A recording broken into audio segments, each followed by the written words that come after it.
പലപ്പോഴും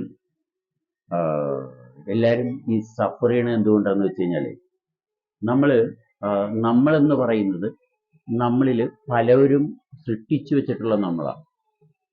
നമ്മൾ മാതാപിതാക്കൾ പഠിപ്പിച്ചിട്ടുള്ള എല്ലാ കാര്യങ്ങൾ, സമൂഹം പഠിപ്പിക്കുന്ന എല്ലാ കാര്യങ്ങൾ, ചില താല്പര്യങ്ങൾ, ഇതിനെയൊക്കെ കേന്ദ്രീകരിച്ചാണ് നമ്മളെ വളർത്തിക്കൊണ്ടുവന്നിരിക്കുന്നത്. അതുകൊണ്ട് നമുക്ക് അതേ അറിയത്തുള്ളൂ.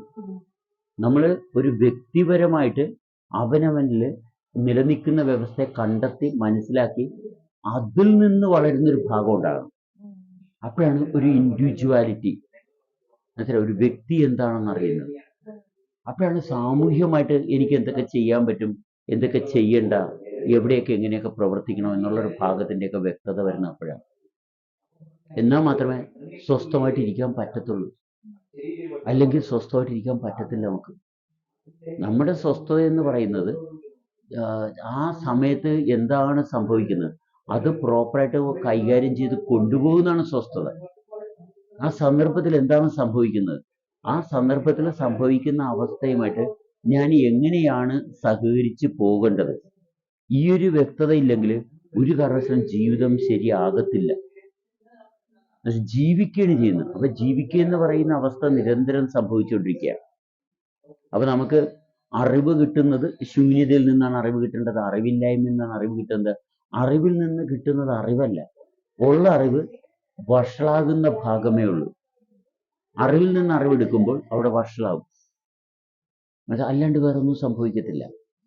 ഇവിടെ ഈ അറിവിൽ നിന്ന് അറിവെടുക്കുന്നവരാണ് ഗ്രൂപ്പുകൾ ഉണ്ടാക്കുന്നത്, മനസ്സിലായി, സംഘടന ഉണ്ടാക്കുന്ന. എവിടെ സംഘടനയുണ്ടോ അവിടെ പ്രശ്നങ്ങളുണ്ടാവും. കാരണം മനുഷ്യന് സംഘടന ഉണ്ടാക്കേണ്ട ആവശ്യമില്ല. കാരണം മനുഷ്യനുണ്ടാക്കുന്ന സംഘടനയാണ് തകർന്ന് തരിപ്പണമായി പോകുന്നത്. മനുഷ്യന് തിരിച്ചറിവുണ്ടായാൽ മതി, ഇതിങ്ങനെയാണ്, ഇതിങ്ങനെയാണ്, അത് എങ്ങനെയാണ് പ്രവർത്തിക്കുന്നത്, അതിനനുസരിച്ച് ജീവിക്കാൻ പറ്റത്തുള്ളൂ. അപ്പൊ സംഘടന ഉണ്ടാക്കുന്നത് എന്തുകൊണ്ടാണ്? നമ്മളിൽ ഉണ്ടാകുന്ന മാറ്റത്തെ കൃത്യമായിട്ട് അറിയുന്നില്ല. അതുകൊണ്ടാണ് സംഘടന ഉണ്ടാക്കുന്നത്. അപ്പൊ സംഘടിക്കുന്നതിന്റെ ഏറ്റവും നിലവാരമില്ലാത്ത സംഘടനയാണ് ആണും പെണ്ണും.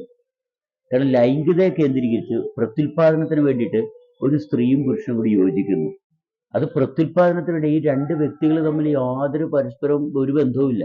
ലൈംഗികമായിട്ട് ബന്ധപ്പെട്ടത് കൊണ്ട് അവർക്ക് തമ്മിൽ പരസ്പരം വ്യക്തമായിട്ടുള്ള ധാരണ ഉണ്ടാകത്തില്ല. കാരണം ലൈംഗികതയെ കേന്ദ്രീകരിച്ച് ഒരുമിച്ച് ഒരു കുട്ടി ഉണ്ടാവും, പിന്നെ കുട്ടിയെ വളർത്താനുള്ള കാര്യങ്ങൾ ചെയ്യണം, മനസ്സിലായോ? കാരണം അടുക്കുന്നത് എന്തുകൊണ്ടാണ്? അടുക്കുന്നതിന് ഉള്ള കാരണം അവിടെ ലൈംഗികതയാണ്. അപ്പൊ അങ്ങനെയാണെങ്കിൽ അവിടെ ഉണ്ടാകുന്ന പ്രശ്നം എന്താണ്? വ്യക്തിയായിട്ട് വളരുന്ന ഭാഗം ഒരിക്കലും അറിയുന്നില്ല. നമ്മൾ മറ്റുള്ളവരായിട്ട് അടുക്കുന്നതിനകത്തല്ല കാര്യമിരിക്കുന്നത്, നമ്മൾ നമ്മളായിട്ട് നിൽക്കുന്നിടത്താണ് കാര്യമിരിക്കുന്നത്. ഒരു വ്യക്തിയായിട്ട് നിലനിൽക്കുന്നിടത്താണ് കാര്യമിരിക്കുന്നത്. പലപ്പോഴും ഇപ്പൊ സമൂഹത്തില് ഒരു വ്യക്തിയായിട്ട് നിലനിൽക്കണമെങ്കിൽ ആ വ്യക്തിയെ ശ്രദ്ധിച്ചു കൊണ്ടുപോകുന്ന ഒരു ഭാഗമുണ്ട്. തീർച്ചയായും. പക്ഷെ ഇപ്പം എന്താ സംഭവിക്കുന്നത്? നമ്മളുടെ ശ്രദ്ധ പുറമേയുള്ള പല കാര്യത്തിലും എൻഗേജ്ഡ് ആക്കാനാണ് ആൾക്കാർ ശ്രമിക്കുന്നത്. അതായത് ജനിച്ചു വളർന്ന് പിന്നെ സ്കൂള്, കോളേജ്, ജോലി, ഇതിൽ കൂടുതൽ പിന്നെയും എൻഗേജ്ഡ് ആവാൻ വേണ്ടിയിട്ടാണ് വേറൊരു പാർട്ട്ണറ്, പിന്നെ കുട്ടികള്, പിന്നെ അവരുടെ കാര്യങ്ങള്, മാതാപിതാക്കളുടെ കാര്യങ്ങൾ, ഇങ്ങനെ ഒരുപാട് കാര്യങ്ങളില് ആൾക്കാർക്ക് എൻഗേജ്ഡ് ആവണം. അങ്ങനെ എൻഗേജ്ഡ് ആവാൻ വേണ്ടിയിട്ട് അവര് പുതിയ പുതിയ ഓരോ കാര്യങ്ങൾ ചെയ്യുന്നു. പക്ഷെ അതിന്റെ ഇടയിൽ അവർ അവരെ തിരിച്ചറിയുന്ന ഭാഗമാണ് നഷ്ടപ്പെട്ടു പോകുന്നത്. അതായത് പുതുമയുടെ മുമ്പില് അടിമയത്വം ഇതിലോട്ട് പോവുകയാണ്. എന്നുവെച്ചാൽ കാശുണ്ടാക്കി പുതിയ പുതിയ വസ്തുക്കൾ വാങ്ങി ആ പുതിയ അനുഭവത്തിന് വേണ്ടിയിട്ട് കിടന്ന് ദാഹിക്കുകയാണ്. അതിൽ നിരന്തരമായിട്ട് ഒരേ അനുഭവത്തിൽ നിൽക്കുന്ന ഭാഗമില്ല. പുതിയ അനുഭവത്തിനെ ആശ്രയിക്കും തോറും നമ്മൾ ഒരിക്കലും നമുക്ക് സ്ഥിരത ഉണ്ടാകത്തില്ല. എന്നുവെച്ചാൽ പുതിയ അനുഭവത്തെ തേടുന്നവന് സ്ഥിരത ഉണ്ടാകത്തില്ല. ഈ സുഖം അന്വേഷിക്കുന്നത് എന്താണ്? സുഖം എന്ന് പറഞ്ഞാൽ പുതിയ അനുഭവമാണ്. എന്നുവെച്ചാൽ അതുകൊണ്ടാണ് അവിടെ രോഗം വഷളാകുന്നത്. കാരണം സ്ഥിരത ഉള്ളവൻ പുതിയ അനുഭവത്തെ അല്ല തേടുന്നത്. സ്ഥിരത എന്ന് പറയുന്ന അവസ്ഥയിലാണ് അവന് ശാശ്വതമായിട്ടുള്ള ജീവിതമുള്ളത്. അവന് ശാശ്വതമായിട്ടുള്ള ജീവിതം ഉള്ളത് സ്ഥിരതയിലാണ്. ഒരു സമ്പന്നന് ഒരിക്കലും സ്ഥിരത കിട്ടത്തില്ല. സമ്പന്നന് പൈസയെ ആശ്രയിക്കുന്നവൻ പൈസ ഉണ്ടാക്കി പുതിയ പുതിയ വസ്തുക്കൾ, പുതിയ പുതിയ കാഴ്ചകൾ, എപ്പോഴും അവന് അസ്ഥിരതയാണുള്ളത്. എന്നുവെച്ചാൽ സ്ഥിരത എന്ന് പറയുമ്പോൾ അവനവന്റെ ആന്തരികമായിട്ടുള്ള വ്യവസ്ഥയിൽ കൃത്യമായിട്ട് അനുഭവിക്കുന്നവനാണ് സ്ഥിരതയുള്ളത്. അവിടെ മാത്രമേ സ്വാതന്ത്ര്യം നമുക്ക് ഉണ്ടാകത്തുള്ളൂ. പക്ഷെ സമൂഹം പഠിപ്പിക്കുന്നതുകൊണ്ട് ഒരിക്കലും നമുക്ക് സ്ഥിരത ഉണ്ടാകത്തില്ല. സമൂഹം എന്തിനാ പഠിപ്പിക്കുന്നത്? പരസഹായം, മറ്റുള്ളവരെ സഹായിക്കണം. സമൂഹം എപ്പോഴും നമ്മൾ മറ്റുള്ളവരെ സേവിക്കണം. എന്താണ് അത്? നരകത്തിലെ പരിപാടിയാണ്. കാരണം മറ്റുള്ളവന്റെ കുഴപ്പങ്ങളും കുറ്റങ്ങളും കുറവുകളും കാണാം, പക്ഷെ പരിഹാരമില്ല. കാരണം മറ്റുള്ള നിന്റെ കുഴപ്പമല്ല ഞാൻ കാണുന്നത്. കാരണം നിന്നെ സേവിക്കുകയും അപ്പൊ നിന്റെ കുഴപ്പങ്ങളും കുറ്റങ്ങളും കഴിവുകേടും ഞാൻ കാണും. പക്ഷെ എന്റെ കഴിവുകേട് ഞാൻ കാണത്തില്ല, കാണാൻ പറ്റത്തില്ല. എന്റെ കഴിവുകേട് നീ കാണും, കണ്ടിട്ട് നീ പറയും. പക്ഷെ എനിക്ക് സഹിക്കുക എന്നുള്ളതല്ലാതെ വേറെ നിവൃത്തിയില്ല. ഇത് നരകത്തിലെ പരിപാടിയാണ്. ഈ സ്വർഗം എന്ന് പറയുന്നത് എന്താണ്? നമ്മുടെ തെറ്റുകൾ നമ്മൾ തന്നെ കാണും. നമ്മൾ കാണുക മാത്രമല്ല, നമുക്ക് തിരുത്താനും പറ്റും. മനസ്സിലായോ? അതാണ് സ്വർഗം. നരകം എന്ന് പറയുന്നത് തെറ്റുകളെല്ലാം കാണാം, പക്ഷെ അവനവന്റെ അല്ല, മറ്റുള്ളവരുടെ തെറ്റുകൾ കാണാം, പരിഹാരമൊട്ട് ഇല്ലതാനും. സ്വന്തം തെറ്റ് കാണുകയും തിരുത്തുകയും ചെയ്യുന്നതാണ് സ്വർഗം. ഇത് തന്നെ ശ്രദ്ധിക്കണം. സമൂഹം വളർത്തിക്കൊണ്ടുവന്ന ഒരു വ്യക്തിയെ സംബന്ധിച്ചിടത്തോളം നരകത്തിലാണ് നിൽക്കുന്നത്. സാമൂഹികമായിട്ടുള്ള പ്രതിബദ്ധതയെ ആശ്രയിച്ച് ജീവിക്കാൻ പറ്റത്തില്ല.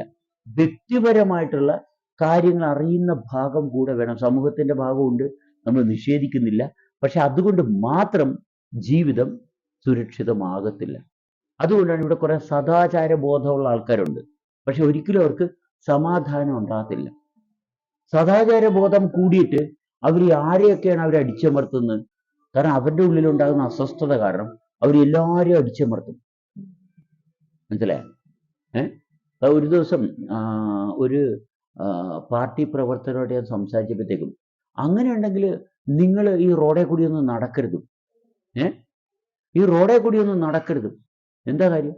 കാരണം ഇവരോട് ഇവിടെ റോഡിലെ ഇവിടെ ഈ ഭൂമിയിലെ റോഡിടാൻ ഇവരോട് ആര് പറഞ്ഞെന്നുള്ള ഭാഗം ഇവർ അറിയുന്നില്ല. ഇവർ ഈ ഭൂമിയുടെ പുറത്ത് തന്നെത്താൻ അവകാശം ഉണ്ടാക്കി എടുക്കണിയെന്ന് മനസ്സിലായി. കാരണം ഭൂമി ഇവരുണ്ടാക്കിയതാണോ? അല്ല. ഭൂമിയുടെ പുറത്ത് ഇവർ റോഡിട്ടെന്നും പറഞ്ഞ് അതിന്റെ പുറത്ത് അവകാശമാണ്. കിടന്നുറങ്ങി, അത് എന്റെ സ്ഥലമാണെന്ന് പറയുന്നു. മനസ്സിലായി? ഞാൻ കിടന്നുറങ്ങി, അതുകൊണ്ട് ഇതെന്റെ സ്ഥലമാണ്. പക്ഷെ ഇങ്ങനെയാണ് ഓരോരുത്തർ അവകാശം പറയുന്നത്. നമ്മളൊക്കെ അതൊക്കെ അങ്ങനെയൊക്കെയാണ്. പക്ഷെ നമ്മളത് സമാധാനത്തിൽ കൈകാര്യം ചെയ്യുന്ന ഓരോരുത്തർക്ക് സ്വത്തുക്കളുണ്ട്, സ്വന്തമായിട്ടുണ്ട്, ഉണ്ടായിക്കോട്ടെ. പക്ഷെ സ്വന്തമായിട്ടുള്ളതിന്റെ പേരിൽ എന്തിനാണ് കൂടുതൽ വഷളാകുന്നത്? അതൊക്കെ ചെയ്യുന്ന കാര്യം വഷളാകാൻ വേണ്ടിയിട്ട് ആകരുത്. സമാധാനപരമായിട്ട് കൈകാര്യം ചെയ്യാൻ, അവനവന്റെ ജീവിതം തെളിച്ചു കൊണ്ടുപോകാൻ. അല്ലെങ്കിൽ ഞാൻ സാമൂഹ്യ പ്രതിബദ്ധതയുള്ളവരാണ്, സമൂഹത്തിന് എന്ത് കോൺട്രിബ്യൂട്ട് ചെയ്ത്, അതാണ് എല്ലാവരും അന്വേഷിക്കുന്നത്. എന്നുവെച്ചാൽ ഇപ്പൊ നമ്മൾ ഉദാഹരണത്തിന് പറയണമെങ്കിൽ നമുക്കിവിടെ കുറെ സെലിബ്രിറ്റീസ് ഉണ്ട്, അല്ലെ? നമ്മളാണ് അവരെ സെലിബ്രിറ്റി ആക്കിയത്. അല്ല, അവർ തന്നെത്താൻ സെലിബ്രിറ്റി ആയതല്ല, മറ്റുള്ളവരെ ആകർഷിപ്പിക്കുന്ന വിധത്തിൽ അവര് പ്രസന്റ് ചെയ്തുകൂടെ ഒരു സെലിബ്രിറ്റി ആയി.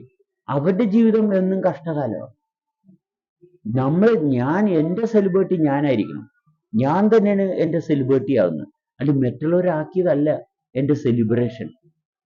നമ്മളിവിടെയുള്ള സെലിബ്രിറ്റീസിനെ നോക്കിക്കോ, സമൂഹമാണ് അവരെ സെലിബ്രിറ്റി ആക്കിയത്. അല്ല, അവര് തന്നെത്താനായതല്ല.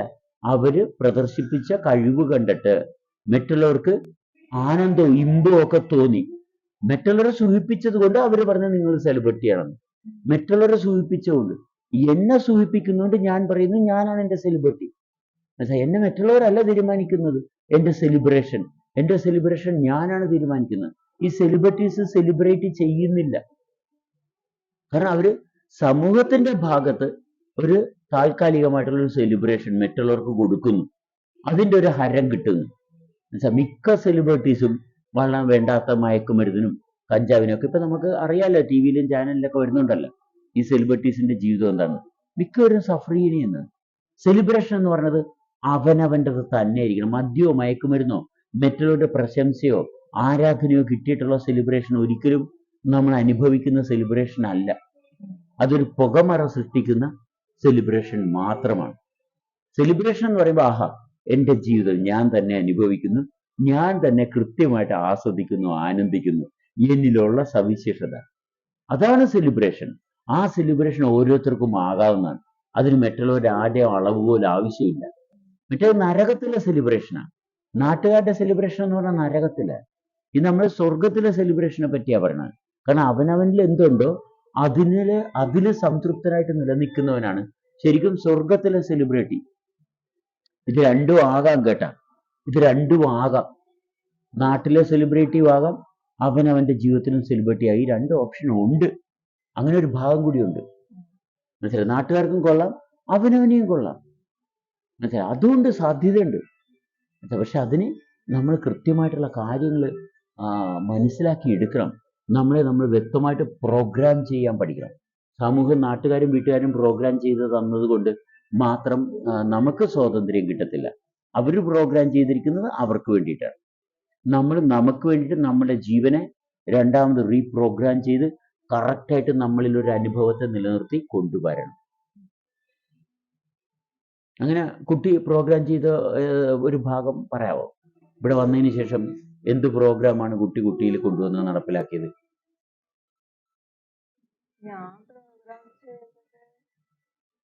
ഞാൻ എന്റെ തീരുമാനങ്ങൾ നടപ്പിലാക്കുന്ന ഭാഗത്തുനിന്ന് മാറിയിട്ട് എന്താണോ അവിടെ സംഭവിക്കുന്നത് അതുമായിട്ട് ചേർന്ന് പോകാൻ. അപ്പൊ നേരത്തെ ഉണ്ടായിരുന്ന തീരുമാനത്തെ റീപ്രോഗ്രാം ചെയ്തു. നേരത്തെ ഒരു വ്യവസ്ഥ നമ്മളെ നിയന്ത്രിച്ചുകൊണ്ടിരുന്നു. അതുകൊണ്ട് മറ്റുള്ളവർ അങ്ങനെ കാണിച്ചാൽ ഞാൻ വിഷമിക്കും.